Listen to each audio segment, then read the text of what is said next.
हीच त्याला ट्रीटमेंट आहे. राहिला प्रश्न तो याचा, जर तिथे स्ट्रिक्चर असेल आणि जर वारंवार इन्फेक्शन होत असेल त्या युरेटरला, तर त्याच्यामुळे स्ट्रिक्चरची साईज अजून जास्त होते आणि आकुंचन जास्त पावलं जातं आणि मग त्याच्यामुळे तुम्हाला वारंवार तिथे स्टेंट टाकून ठेवावा लागतोय. परंतु ते कॉजच त्यांनी त्याच्यामध्ये मला कुठेच काही हे झालं नाही, किंवा तुम्ही का करतायत ते सगळं, म्हणजे नाही का ब्लॉकेज काढतायत हे ओके आहे, त्याच्यात काही हे नाही मला, कारण ते ड्रेन होणं अपेक्षितच आहे. पण ते अजून त्यापेक्षाही पुढची स्टडी त्यांनी का नाही केली, किंवा त्याला परमनंट सोल्युशन काय आहे असं काही नाही का, कारण प्रत्येक वेळा डिजिस्टेंट टाकणं ही साधी प्रक्रिया नाहीये. नाही हॉस्पिटलला जाऊन अॅनेस्थेशियाच्या खाली नाही.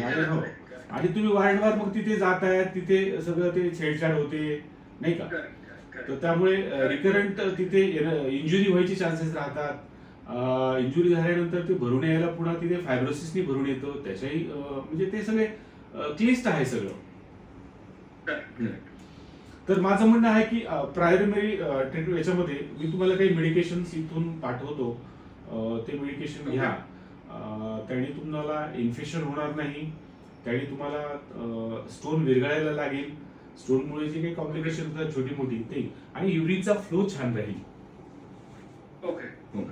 युरिन फ्लो चांगला राहील. स्टेंटमुळे काय होतं ना, रात्री मी एकदा तर झोपेत उठतोच पासिंग युरिन. अच्छा. तर त्यांनी स्लीप सुद्धा मला डिस्टर्ब होते.